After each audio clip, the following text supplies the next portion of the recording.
live. We're live. Hello, hello, hello, hello. So, Peace hello, and love. internet world. I always feel so awkward at the beginning of these because I'm like, is it work? Is it working? Is it on? Is it on? Hello, internet world. I see we have a couple of people who have joined us. Yay! Um, my name is Jenita Lawal with Lawal Travel Services, and I have with me Khalief, who is a fellow traveler. And we have Yes. another traveler who'll be joining us. But Khalees and I and my friends will be talking about first time international travel and international travel in general, and Mhm. answering any questions you guys might have. So I am going to get right into it as I let me figure out what I'm doing over here.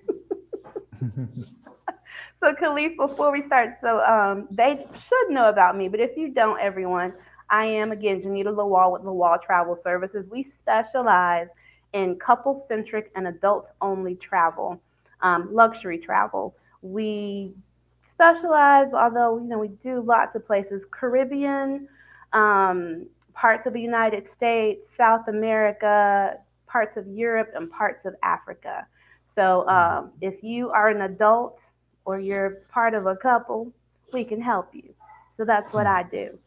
How about you, Khalif? Tell us a little bit about you, what you do, and why you love to travel. How you doing? My name's Khalief. I train yoga instructors.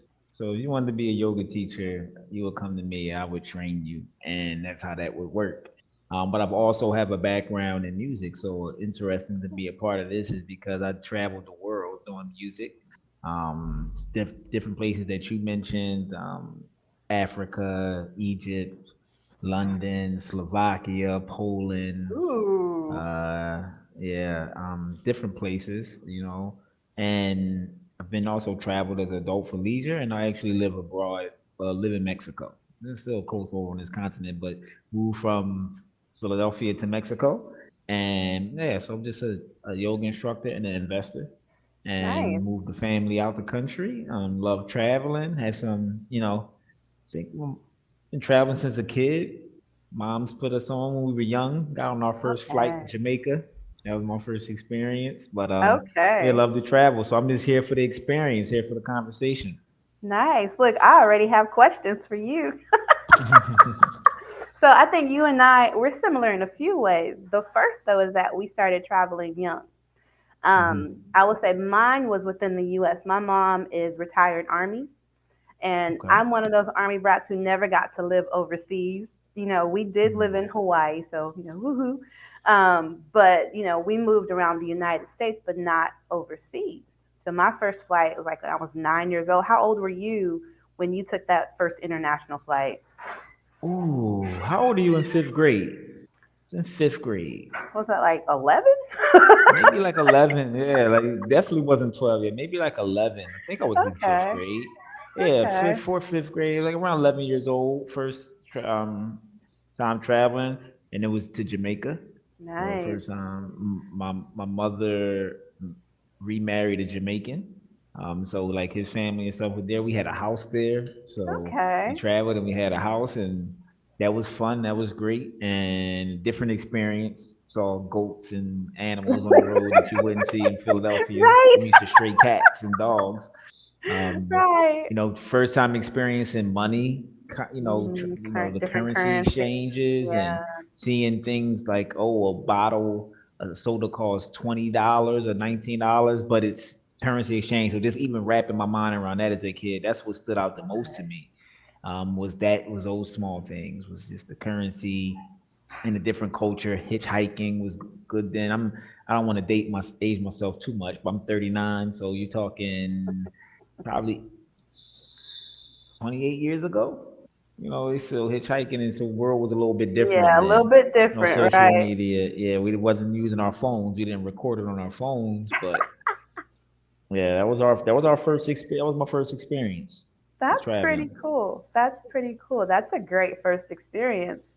Mhm. I will say the thing I remember about traveling that young was my ears hurting.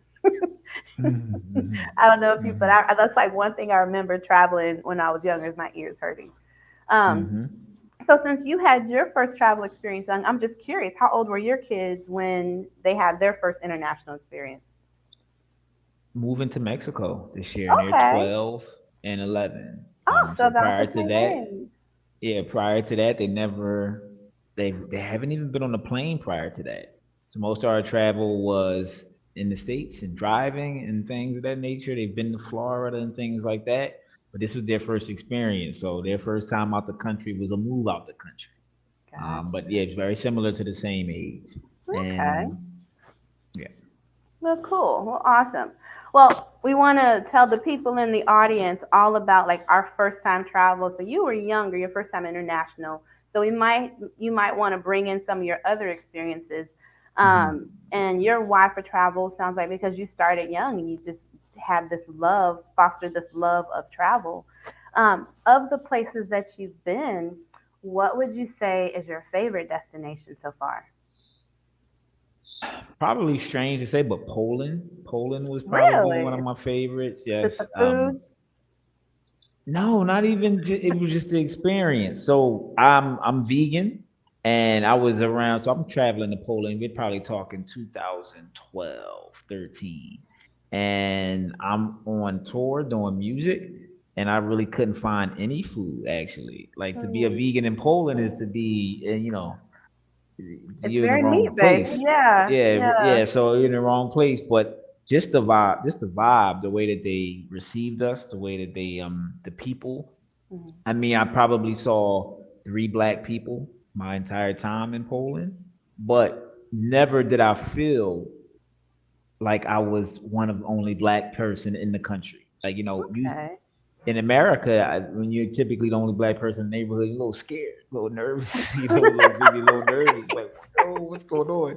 But it was really either they didn't notice you or Yeah. they treated you with reverence and love and respect. This was back in Obama was in office too, so maybe our name, maybe Okay. just being a black person in the world was a big thing at the time. I don't know, but it was a great Right, right. experience. That was one of my favorite. Probably was there for 14 days. Mhm. Went to three different cities in Poland: Krakow, Warsaw, and Wrocław. So it was a great experience. I would say that, and Egypt was more memorable just because of Okay. what I wanted from it. I would say my time there was okay. Had some weird experiences. I thought I was about to get kidnapped there. I went there close to the revolution, 2013 ish. They were just coming off the revolution. I Yeah. remember not seeing any police there when we first got there. Didn't see police until the last day. And I remember having a lot of respect for the way that they were self-governing themselves with no police on the street, Mm, especially with how bad their traffic was. You're talking right. probably about 5 to 10 times worse than New York City. Like they're like jigsaw. Like one person's going straight, one person's coming this way. A car like you'll be in traffic jams where it's not even like lanes. And I just remember like we would probably shoot each other in America with this. Like it'd be a war, and there was no fights. Even with the police. Even with the police, and just seeing the way that that again they were in the middle of a revolution, so it was a little bit different. Yeah. Like people were selling clothes for like half the price of what the store was selling it outside of the stores. And I remember asking one of the store owners, is it okay to buy from them? Like, what's happening? And they were like, well, we, the business owners, are the ones who really fought the police off as far as in whatever was going on in the revolution. And they said then the kids came from the inner city and just parked up in front of the stores and started selling their items. They said this is not Mm, what it normally looks like, but the kids tell us if we don't sell it, we don't have to wait no make money.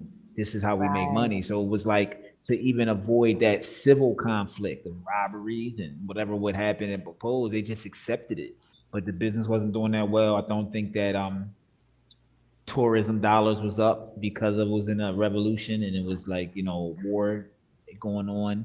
But I was there Right. then, and it was one cab driver. I swear to you, he was just trying to kidnap us or something. He's like, he said they told me when I landed. They said never pay more than $5 to go from your hotel Mm, to the city where the studio and things were at. So I knew that price range. So I get to the guy and he says $50. or something crazy. I'm like, what? Nah, five. And he said, all right, get in. And he's like, oh, you want to go to? I said, I'm looking to buy some gold for my wife. My wife wants me to bring her back some gold. So I'm trying to look for some gold. So can we go downtown? He's like, oh, my friend sells gold at a warehouse. I'm like, nah, I don't want to go to no warehouse. Yeah. So we're riding. And I noticed that we ride by a club that I was at the night before that was in Giza, like another part of the town. I was in Cairo. So now we're going to Giza. I said, hold up. We in Giza? He said, yeah, we're going to my friend's warehouse. I'm like, no, I don't want to go to the Oh, warehouse. yeah. He's like, no, Yeah. we're right down the street. I'm like, I don't want to go to the warehouse. Like, can you please turn this vehicle around? I want to Yeah. go to where I'm going. So that was a weird experience. And he kept following us around. And eventually, the people that I was there for on the studio, I told them, like, yo, this cab driver keep following me. He tried to take me to the warehouse. And they went outside and they took care of it and got him away from me. So a weird Yeah. experience there, but it Well, was that great. brings up Nope. Mhm. that actually brings up a good point because safety is one of the things I want to talk about. And I will say that my first time in Mexico. Mm. Oh, my camera stalling here. Sorry, guys. My first time in Mexico, this guy was like, "Oh, you ladies looking for jewelry, looking for something?" And we're like, "Oh yeah, blah blah blah." And we followed him, which now I'm like, why did we do this? Right? But we followed Mm. him, and he took us to one of those places that they say, "Oh yeah, it's made by the Mayans, made by the Mayans." And it's probably not, right? But they lead you somewhere to basically, have you buy different things. But that can also be dangerous. So it's good Mhm. that your friends were able to intercede for you and make sure that you were safe. And Yeah. and I will say sometimes it's not so much that people want to hurt you as it is they're just trying to make some money. They get paid to bring people into places to shop. So Yeah. yeah, It was yeah. it was it was it was a tough time because but that was probably the only type of place I ever felt that vulnerable. And maybe it was because I knew the climate of the country as well. So I was already on my P's and Q's and already a Right. little bit nervous. And didn't experience that yet in Mexico. We moved to Merida, which is one of the safest places in the country. Mhm. So we haven't experienced that. I have visited Cancun since we moved here, and it's Yeah. definitely a different energy.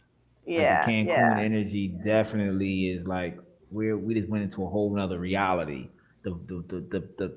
The culture of it is more like standoffish. It's rougher. It's just like more Yeah. aggressive. I guess because they get Yeah. tourists and they probably like.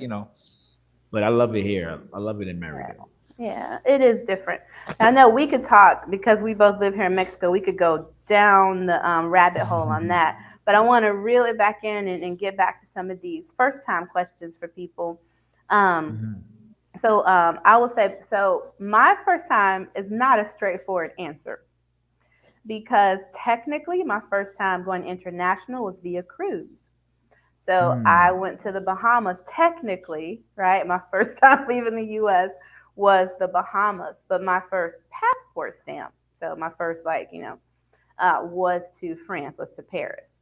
So, Mm. people discount cruising, but if you are not ready for some of the more adventurous traveling or taking flights, because some people don't like long flights, it is a way to go to see different countries. You don't get as deep a experience, I would say, but it is a way Mhm. to do it. Have you ever cruised before? I haven't. I haven't cruised. Maybe I think as a child we were in Virginia Beach and it was a small little cruise, but never one of those long, extensive cruises. Yeah. Family tried to get me to do it a few times, but I haven't really been up to it, or it just hasn't presented itself. The right one didn't pop up. The right time didn't pop up. Yeah. So I haven't cruised. No. Yeah. Do you think you like cruising? Um, Be honest. Be honest. Do you think you'd like it? I'm not too big on being on a boat in the middle of the Yeah. ocean. Like Yeah. I'm not too. Yeah. But I mean, I guess flying is just as dangerous, right? You're in the air, nothing you can Yeah. do there. At least you could swim if something happened on the boat. You could jump off and swim and try to make it to shore. But Right, when they come pick you up in yeah, a helicopter. I've never really I've never really been presented with the opportunity or the offer to. I never turned down a cruise. I just never went after a cruise. So I Gotcha. never turned it Gotcha. down. But I would be open to a cruise, yes, for sure. Especially if we went to some countries that I've never been or countries that I want to revisit. For sure I would go. Yes. Yeah. So let me real quick just tell the audience, I'm not seeing your comments. So if you guys are commenting, I apologize for whatever reason. I am not seeing your comments. So I'm sorry. We'll figure it out. Um, but just so you know, I'm not ignoring you. I just can't see your comments. All right. Um, so I will tell you, some people either that you either love cruising or you hate it. Some Hmm. people who have traveled other places, they don't like cruising because they feel like it's not real travel. Mm. So that's because you stop in a place and you're there for a few hours and then you leave. Got you. So Hmm. they feel like you don't really experience it. But I do think for people who maybe aren't ready for, right, that staying in a country, it's a good option. Yeah. I'm definitely one to be more get me off of the resort, get me into the culture. I want to meet the Right. people. I want to meet the country. I want to feel the land. I want to feel like I've been to another country. And I Yeah. know this in my past experiences, sometimes resorts makes me feel like I'm just in America abroad and maybe just the workers speak a different language, right? It's very like commercialized. And then when you get into just meet the people and the culture, it's just always the way I prefer to travel that way to meet Yeah. the people. So I'm Me more too. like let's go into the neighborhoods. Dominican Republic, I love that. Um, Saint Martin, I love Saint Martin. I actually stayed with some friends of mine in Saint Martin, so we were in it with the people. I love Right. that place as well. Didn't mention that as one of my favorites. But even in Poland, it was a I would say, and I would recommend anybody out there to use a professional to help you book your travel. We booked it ourselves in London, and we were picking hostels. We picked a place that was over top of a bar. We didn't know. We was looking, oh, let's get some good prices. It was our first Right. time, and without that experience to help us, I actually did not like London. It was probably one of the worst places I've Mm, ever been. And I hear so many other people say how great it was, and I can attest that to the fact that we booked it ourselves, that we yeah. planned it ourselves, and we didn't have the experience. We didn't know where we were at, what we were booking, and it didn't come off to be the most adventurous on a fun side. It was adventurous on where we at, crazy, walking A down the hard street knock 4 in the side, right? morning. Yeah, hard not, feet hurt, where we coming from, where we walking from, but not on the side of this was a great experience. So I do recommend using a professional wherever Yeah. you go to some Yeah. extent. And I will say, I've had experiences, and I am a professional, but I've had experiences where the place that I picked to stay ended up really kind of souring the trip. And I'll say Belize. Mm. For me, it was Belize. I took my three boys, and I went budget. I went real budget, and I chose an Airbnb, and it was a cute Airbnb, but it was not in an area that it wasn't in a great area. It was in a neighborhood, so we were with the people. We were with the people, but like I didn't get beach views. I didn't get, like I just everything I love Hmm. about being on an island, I didn't get. And then the roads Mm. are very bumpy, and we had a golf cart, Mm. so it just, wasn't. I don't have fond memories of it. The Yeah, boys yeah, though, my kids say it was the best, one of the best vacations, so they loved it.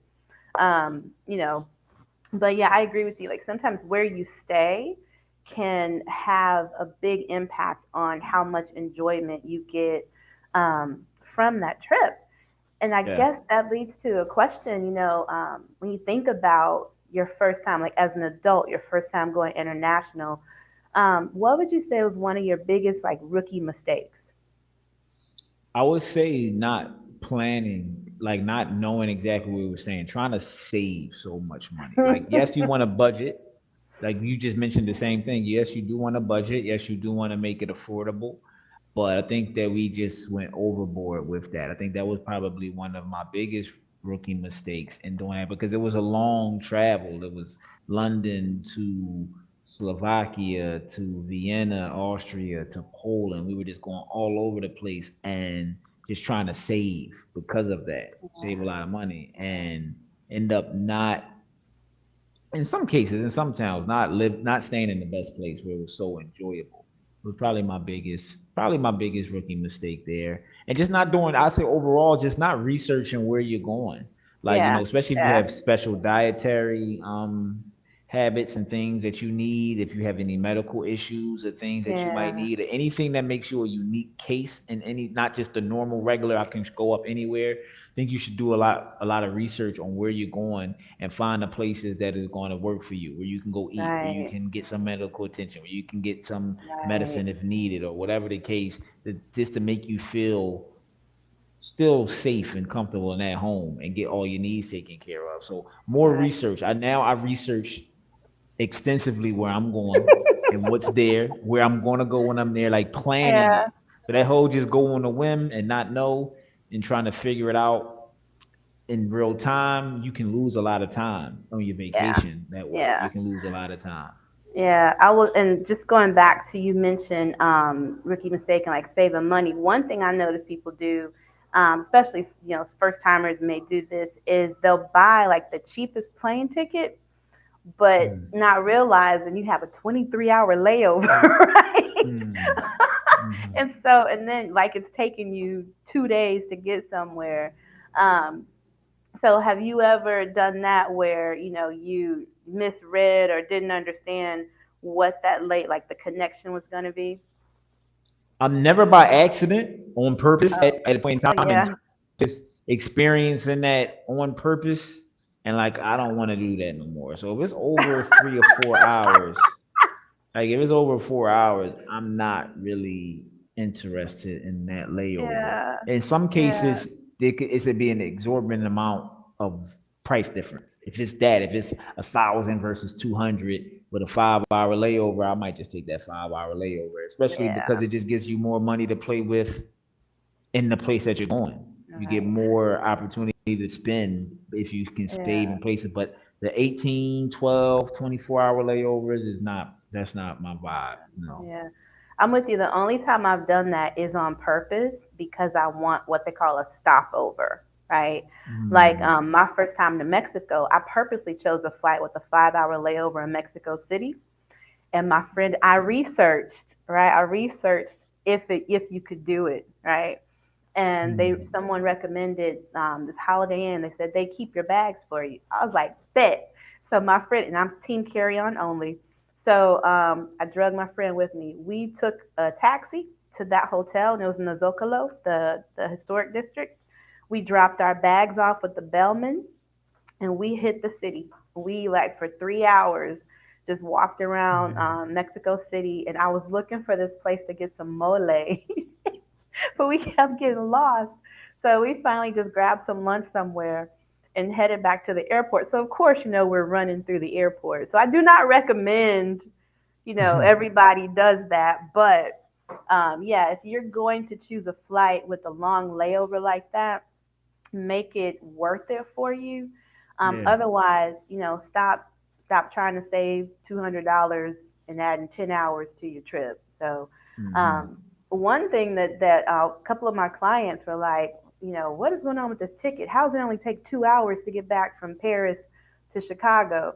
And so I had to explain your mood. No, it's the time zones, right? Going through the time zones. Mm-hmm. And it's something that because I guess because I've done it, I just didn't think about it. But that is something that people also need to think about is you're looking at different time zones, right? And they're going Yeah. by local time zones. So Mm-hmm. it was something I hadn't thought about, but I was like, yeah, I guess that would look weird. Yeah.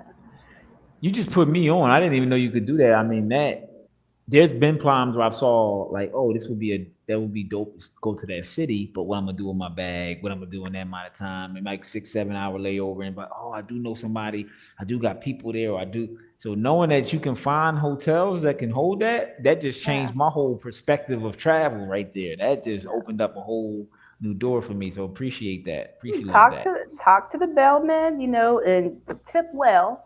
Another Mm-hmm. option, some airports have lockers. So you might want to Mm. check like the lockers. Now, in some countries, they won't allow you to. 'Cause I think in some, Okay. like I think China might be Hong Kong, like some countries won't allow you to leave the airport. So because you have Okay. to go through customs and all that. But if you have enough Mm. time, because I did it in London as well, but I didn't have enough time. Um, But yeah, you can do that. So just check to make sure that legally, they'll let you leave and come back. So, but yeah, How it did was you like fun. London? So I didn't get to go see anything. I was coming Okay. back from Paris, and this is why I don't fly standby anymore. I got bumped from a flight, Hmm. and so I had to reroute myself through. Where the heck did I go? I went through Munich, and then so that's how I Okay. got three passport stamps in one trip, because I had to go from Paris to Munich, Germany, and then I went from there to Heathrow, and I had to stay overnight. But I got in at a stupid time. I got in at like 9, 10 o'clock, and my flight out was at like 8 or 9, and I couldn't find a driver to, because I wanted to go into town and just like ride around, and I Hmm. could have taken the train, but my safety spidey sense was like probably not the smartest thing to do, taking a train this late at night. So I didn't get to go see anything. So I was there, but I wasn't there. Hmm. Yeah, I hear you. I've been a couple places like that. Yeah. Been a couple Well, places like that. I gotta tell you though, I still love the story of this trip, because the bus driver hit on me, which freaked me. I'm like, what? He looked like the guy from Billy, what's it? Benny Hill or whatever it is. It was so funny. And I remember I was standing at the counter to check in, and this guy was talking with, like, I think it's a Scottish accent. I just know I felt like Braveheart was next to me. And the guy checking me in laughed at me because I was like looking at the guy, listening to him talk. And it was just the coolest thing. I hung out in the bar at the hotel just to feel like I was somewhere different. Hmm. Danielle, are you ready to join us? No? Oh, okay. Well, okay. I'll take you off camera then. We're having some technical difficulties, you guys. But yeah, stopovers are cool. I love it. If it's your first time, you might not want to do that your first time, but it is definitely a fun way to get in another country. Even if you just see a little bit, like, it's pretty cool. Now, I want to backtrack a little bit, Khalif, and actually Hmm. talk about the passport thing, because I want also give you guys some information. When you were a kid though, when you had your passport, so you If may I had to not. renew it 2 times, I had to Okay, renew passport twice. Yeah, yeah. this is probably So, my third passport. I was assuming. Yeah. okay, yeah. So you want to tell people about the process? Pretty easy, right? Yeah, process not too bad. Well, just had to get a new one during the COVID, so that was Oh, interesting to even move to yeah. Mexico, and that was just a matter of there was a post office that allowed you to walk in. Walked in, filled out the passport information. We were able to take our picture there as well, Okay. and then we sent it off, paid it right at the register, and then they mailed it to us. Now, my mother-in-law, she did it different.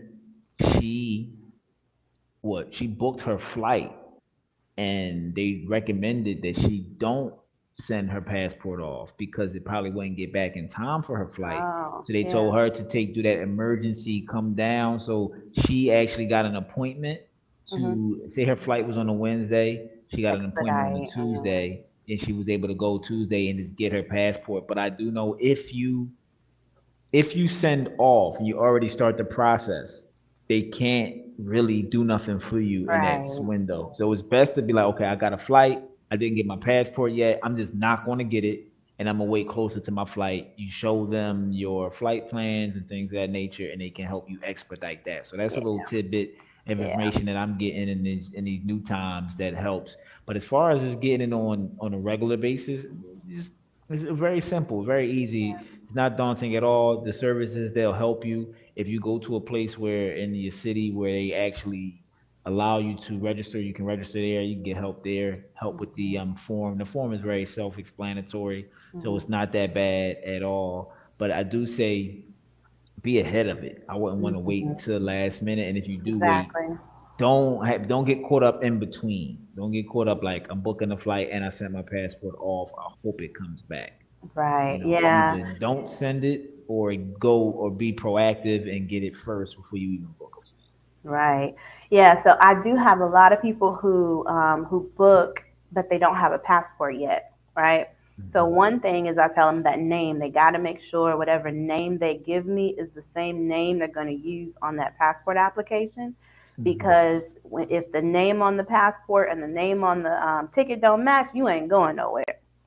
Right. And the other thing, you're right, that expediting. So before COVID, I've had clients who, like I had a family going on a cruise to Cuba when that was a thing.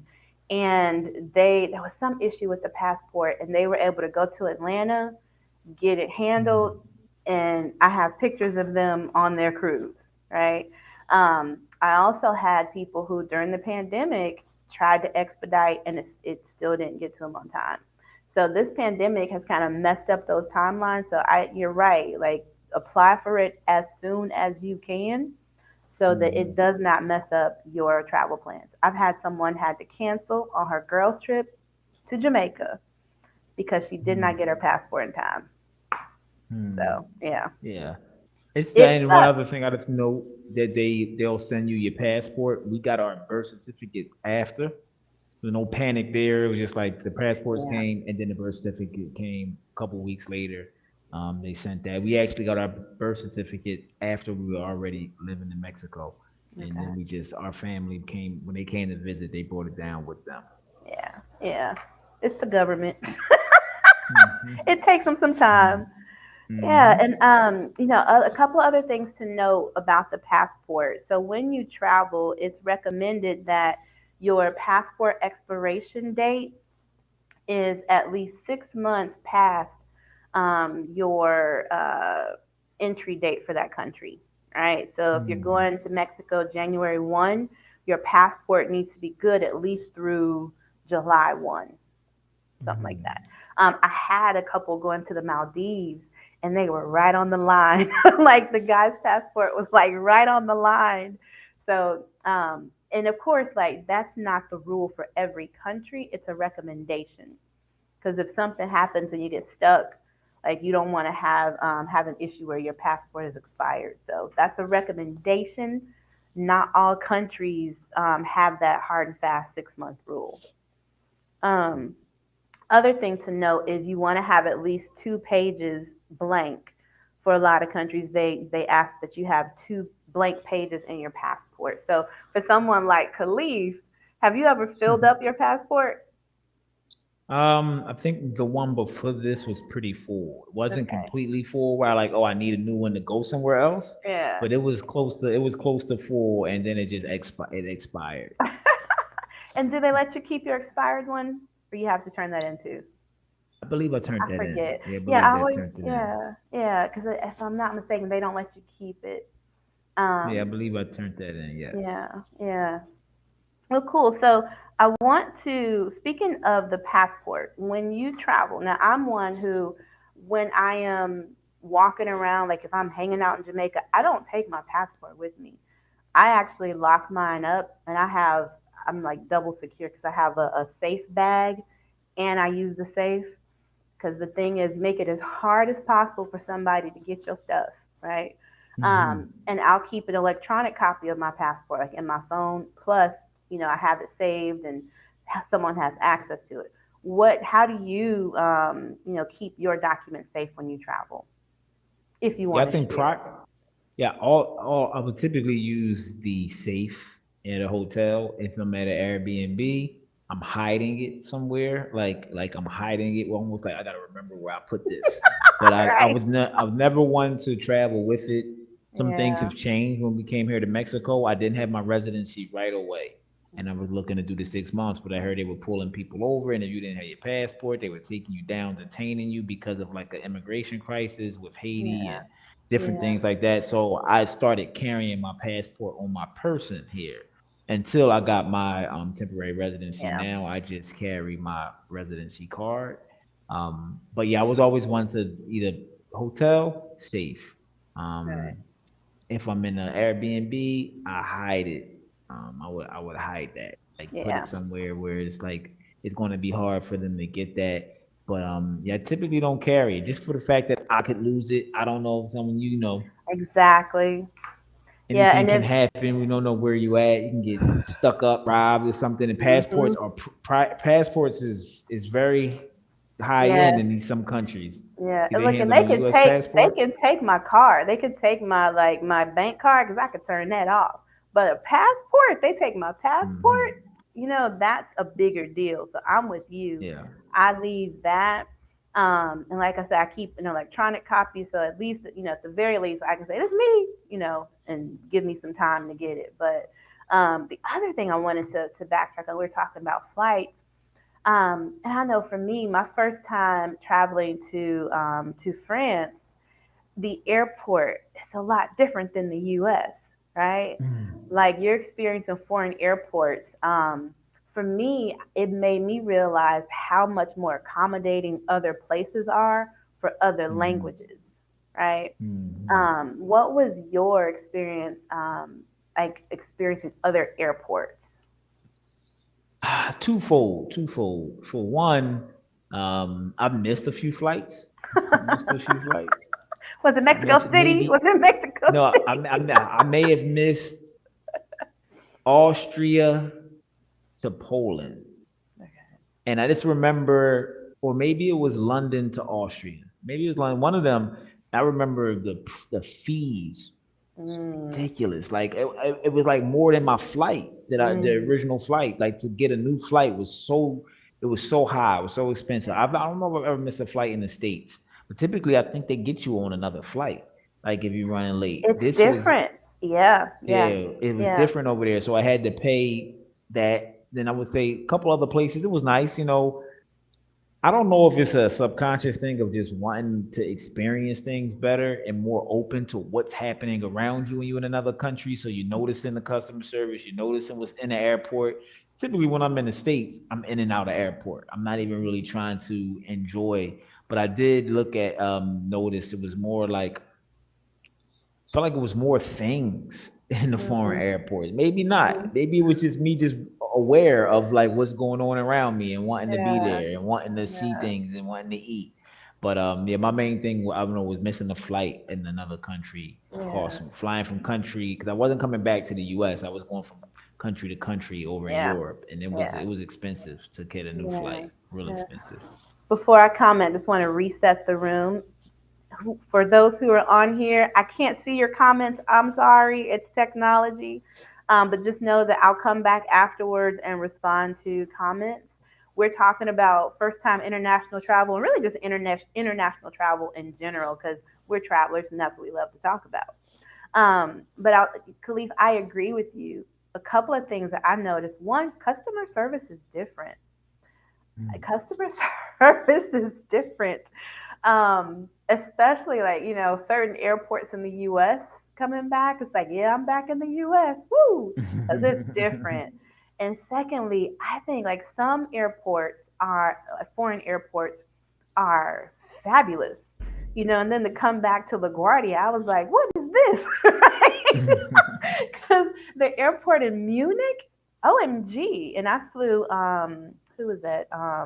Lufthansa, and their gate area, it's it's so nice. And on the plane, they give you the little sandwiches and stuff.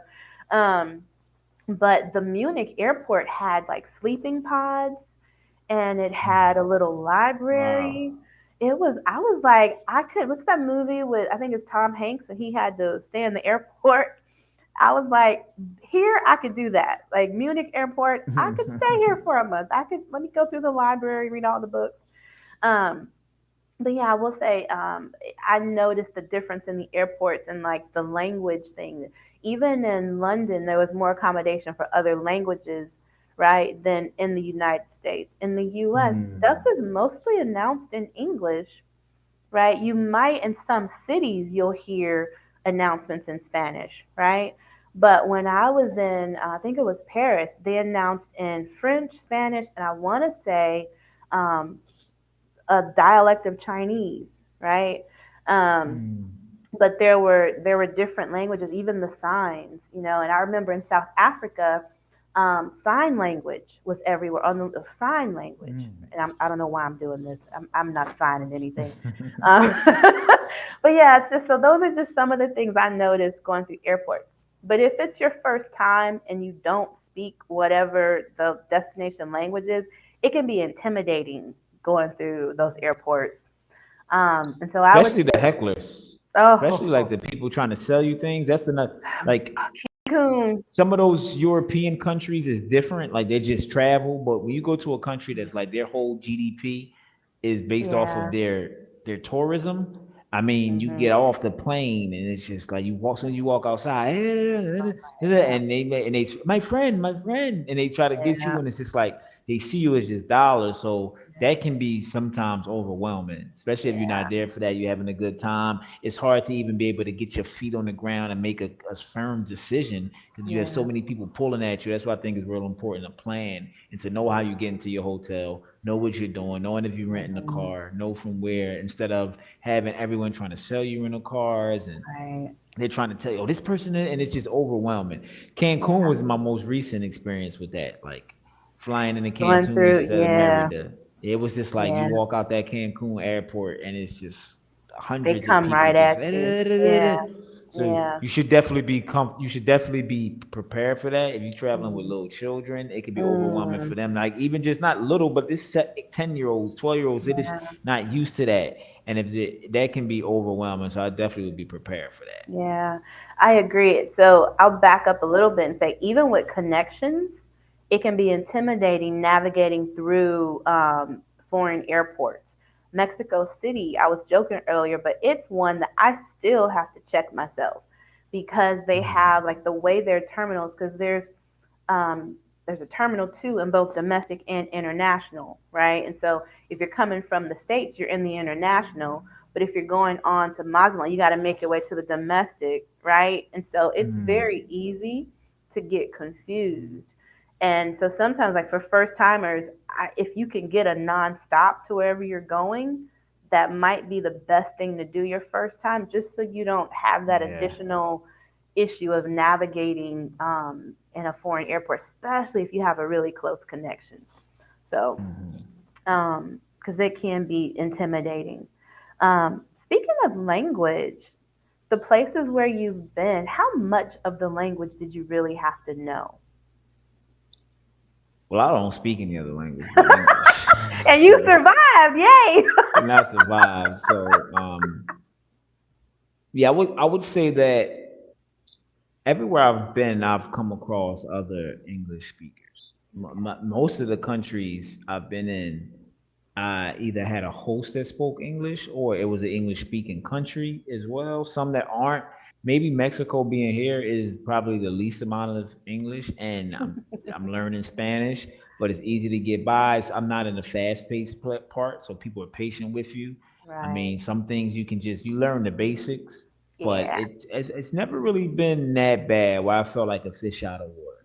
Right? Yeah. Most of us Yeah. travel to places that are like vacation spots or spots that's like so Pete, that country's prepared. They're hiring Right. people that are bilingual. Like most of the Right. cab drivers might speak a little English. The workers at the airport probably speak a little English. Like Right. those jobs.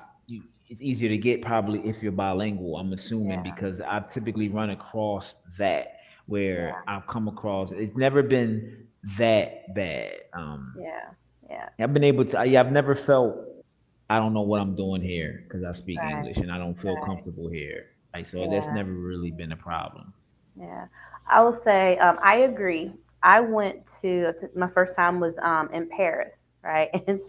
And the French are known for being very particular about people speaking their Mhm. language. I'll say I had a great experience, and all I had was a pocket travel book from Rick Steves, and so I just knew bonjour, comment dit-on, right? And I remember I practiced my cafe order because I love cafe au lait when I was there, right? And the chocolate croissant. And so I practiced my order and I go up to the thing and I say what I want, right? And I'm feeling so proud. And he asked me a question and I was like, and it took me a second to register. But it was so funny. It was so funny. But you're right. Like the times when the little bit I knew failed me, someone was able to assist me. I remember I took the Royce bus from the airport. So even though like I didn't book a ride from the airport, I had a plan. Right, I used my research and I knew okay, take the Royce bus and whatnot, and I bought my little ticket and got on the bus. The part where it Mm-hmm. went wrong was getting from the bus stop to the metro station. So I don't Mm-hmm. recommend this for first timers. And so I went into a shop. I don't ask people, I don't stop people on the street. When you stop people on the street, you can make a spectacle of yourself for people who are looking for easy marks, right? So I tend not to, I don't stop people on the street and ask a question. I'll go into a hotel or go into a shop, like some type of establishment, and I'll ask, right? But Mm-hmm. when you're on the street and you're stopping people, how do I get to the, you're making a mark yourself. And so this guy in Yeah. this shop, he actually got out of line and walked me like to the corner, pointed to the metro thing, and sent me on my way. Um, so that's how I got from the airport. But yeah, even like I'll tell you in New York City. So this is even in the U.S. I will put my headphones on and look at like have my phone, and I'll be like I'm listening to music. It's my map. It's my map, but they don't need to know I don't know where I'm going, right? Because you Mm-hmm. make a spectacle of yourself. So anyway, that's one of my safety tips. Um, what are some of your safety tips for first time? Well, even not even just first timers, but keeping yourself safe because you can be a mark. You could be a Yeah, I mark would in these say places. I again typically I spoke about talking and connecting with the natives or going into the, but I typically only do that if I have a connection. Got Like you. I never just show up like boom, voila, here I go. I don't know nobody. Let me hang out Right. with y'all. That's dangerous. So I do think about working with professionals, right? You working with hotels or wherever you stay. Try to work with some professionals. If you at an Airbnb, maybe you talk to your host. They can Hmm. avoid having to work with the strangers. And I would say don't be flossy and braggadocious and don't go around trying to look like money. The matching Like I don't luggage. go in The matching I don't luggage. go in yeah, I don't go into other countries trying to look like money. You know, too much. You know what I mean? Like you're there, so it's let's assume that you are able to even afford to be there. But I don't really want to attract that type of energy. Right. Yeah. And I would Yeah. think come in with a humble approach, right? Don't become the if we're I don't know, most of our audience may be American maybe. So you don't want to come off as that arrogant American, Yeah. frustrated if someone's not speaking your language, expecting them to know English, not learning any words, even if it's thank you. Like you Or should definitely help. be able to say thank you or help in their Right. language. If you can't say thank you in the language, then you just showing a certain level of arrogance, I would say. So coming off being real humble and realize that you're a guest in their homeland. And if you Yeah. can carry that energy around with you, I think you'll be fine. But if you Yeah. know, some not everybody is that inviting. Maybe some people have a funny feeling about how Americans come or people come from other countries and take advantage of their homeland and don't treat it with respect. And you don't want to come off as one of them. So I think you just get your aura in check. Like really Yeah. be realize Yeah. that you're a guest. And if you can Yeah. carry yourself as a guest, I think that the energy around you will be good and that you'll Yeah. be safe. But you're not going out asking, like you said, you already said the key one. I'm not asking no stranger on the street for directions to Yeah. nowhere. Yeah.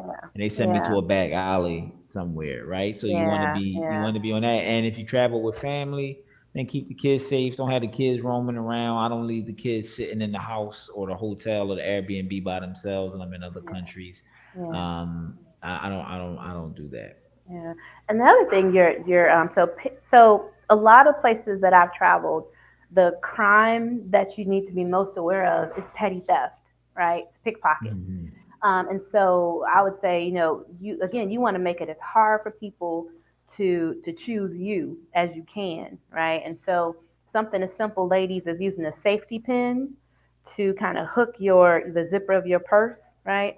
Wearing a crossbody purse, keeping your like guys, even if you have the backpacks, like keeping it on the front, not the back, because people can cut it. So that's about like honestly, most places I've been, the only crime I'm really worried about is not violent crime. It's more like pickpockets. And I say worried, not really worried, but you take precautions. So you don't leave your stuff sitting. And again, you Hmm. make it as hard for them to get you as you can. Have you Hmm. come across, like, have you had an experience with pickpocketing or petty theft while you've been traveling? No, I've never experienced that. Getting the worst I've ever experienced was just paranoia of Yeah, what someone was bringing to me, but never anything actually happening. No robberies, no hotel stuff, no petty theft. And again, I think it's a certain. I really just believe we attract what we give off. yeah, yeah, And if we can just yeah, come with a certain level of respect and humility, I think that, of course you can still have a knucklehead just trying to, do what they do. But like, yeah, again, I don't go into the towns without a representative where it's yeah, like, this is who I'm with. I'm not just going yeah, around that. And typically in the tourist areas, there's police, you can keep yourself yeah, safe. But yeah, never experienced any harm in any country that yeah. I've been to. Same, same. And I think you're right. Like one thing, I do, my friends, I tell them I shake off the American. So I'll take a few minutes. It's like when pre-pandemic, when I traveled to Jamaica, there's a bar on the back, like, past the transportation terminal, that bar that's on the back in Montego Bay. And they have these little Adirondack chairs over there. So I'll order me a Sorrel Red Stripe, and I'll go sit in the chair and I'll just sit there. And like beyond the airport, there's this hill, and I just sit there and I just kind of get myself into relax mode, and I listen to the chatter around me, all the people working, right, and I enjoy my cold beer, and then I'm ready to start my vacation. But I think coming from the U.S., like we are in, we're in like on mode all the time, right? And it's okay. Let's get here. Let's go. And I think to really enjoy some places, you have to step out of that, right? Like even in Paris, I remember sitting and just observing, and people just walking, and they meet a friend, and they're talking, and they'll sit there, for an hour just talking and eating and drinking wine at a restaurant, and not rushing through. At the cafe in the morning, people were standing and had real cups, and they're standing drinking their coffee. They're not getting them in paper cups to go, right? So it's just it's there's something about shaking that off and being where you are. I think there's a Hmm. coach that says, "Be where your feet are." Right? Hmm. As Yeah. in Rome, do as the Romans, right? Yeah. Yeah. Yeah. Right. Yeah. So I try to carry that with it, but still like that humility, and that humility, bringing that Yeah. with it. I mean, Yeah. well, and just again, learn how to say thank you. In like any country you Yeah. go, please say thank you. You can, I don't speak the English the language. No, no, no. You say the gracias. So that's That's all I got Khalief. in my repertoire right That's now. Khaleef's tip for the night. Learn to say Yeah. thank you in whatever the languages of the country you're visiting. I'm going Yes. over my little list here to see if there's anything. I know there's so many questions that first timers may have, but I hope that this conversation makes you excited to travel, right? And you'll make some mistakes, you'll have some bumps, but those bumps become great stories. Khalif was Hmm. talking about he doesn't get paranoid. I remember I got paranoid about pickpockets when I was on a bus in Paris because all I could think about was, somebody's not picking my pocket. So I got off the bus and then got lost, right? So those stories, those rookie mistakes, they become good travel stories, at the very Hmm. least. But wherever you go for your first time, just know, do your research, hire a professional when you can. Remember to enjoy the experience. Be where your feet are. Soak it in, right? And really experience the place. Don't. I've seen this a lot, and my clients, a lot of them will want me to book them excursions here and there and there. And I honestly, like, I have a group going to Ghana, and I told her, I'm like, I wouldn't do all this. Like, leave some time for serendipity. What if you're having a great Hmm. conversation and a family says, "Oh, I would love for your friends and you to come to dinner," right? "Oh, I'm sorry, I gotta go to the monument in the," like, like leave some room in there for those. Hmm. And I'm sure you've experienced those things that happen that you don't plan for, Hmm. and they've added so much to um, your memory of that place, and that is not Hmm. something you can schedule. Yeah. not some people's schedule. Yeah, yeah. And I say that, like I said, I'm a travel professional. Yeah, I get commission, but what I care more about is you coming back with a lifetime experience and a memory that you'll never forget. Like to me, Mm. that's what's the most important thing, you know? Mhm. And that's Mhm. what we do, right? Us travelers, Yeah. it's what we do. It's what we do. Yeah, yeah. Well. So, any last words, Khalif? Any last other than the say learn how to say thank you? Any last words? I would just say, embrace the concept of traveling. It gives you a Mm, different outlook on life. The world is spacious. For many of mm, us, we are born and raised and never really left our neighborhood. Some people never left their city. And then we can even say, now, have we even left our country? mm, And it gives you a good outlook on how the rest of the world may even view you. It may give you an opportunity to realize there's other places in the world you could possibly live. I always say, don't sit and complain and say, I hate this, I hate this, I hate this about where I live. There's opportunities to live other places. There's yeah, opportunities you and just getting that cultural experience of this traveling, it does something to your whole psyche. It does yeah, something to your whole outlook on life, where you're at, maybe not caring about the small things. And you might even just appreciate where you're from even more. Right? You go to yeah. some of these neighborhoods, some of these countries, and you were like, oh, I thought I was in the ghetto. This is a Mm, ghetto. This is mm, poverty. mm. So it's just because it's going to change your outlook. Which way, which direction you You're lean right. towards, I don't know, but you'll be able to just see yourself from a different lens and see your reality in a different lens by traveling the world. Yeah, If you can go somewhere, if it's just yeah, one place, just go somewhere else, see what it's like, to have yeah. conversations with the people, ask them questions, Mm. and just You get a know what? good feel for that. You know what? I love that. I love everything you just said, and it actually made me think about a couple of my first experiences and how they changed me. Like I did come back from that first, the international trip to Paris. I came back um, and started doing like more just in time grocery shopping, not hoarding, right? And Mm-hmm. started being more mindful and almost minimalist about stuff and making sure that the stuff I had was good and meant something to me and not just a lot of stuff. And I'll Mm-hmm. say Jamaica, I visiting Jamaica and watching those babies walk on the side of the road to school and watching them, the resilience of people in Jamaica and sitting on the beach having conversations. A lot of people get annoyed with the vendors, but I've had some of the best conversations with, the people on the beach. Shout out to Kenny, the CD man. I don't know what he's selling now that people don't listen to CDs, but it really does open up your mind and change your perspective. I stopped hovering so much with my kids because when you see kids from other countries and I don't know, like I don't know how to put it into words, but I approach parenting a little bit differently, right? Mm-hmm. Mm-hmm. Because of the things that I've seen around the world, the different places I've been. So thank you for that. That's a really good Mm-hmm. point. Really good point. Mm-hmm. Really good point. Travel changes you. You Yes. leave something and you bring something. You leave. I think when I lived in Hawaii, they call it omiyagi. I think because when you travel, you're supposed to bring a piece. You leave a piece of you, and you bring a piece of the place, right? And I think that's what Mm-hmm. happens when we travel. We leave something good, right, in the place where we were, and we bring a little piece of that back with us. And I personally like that's what I live for. So.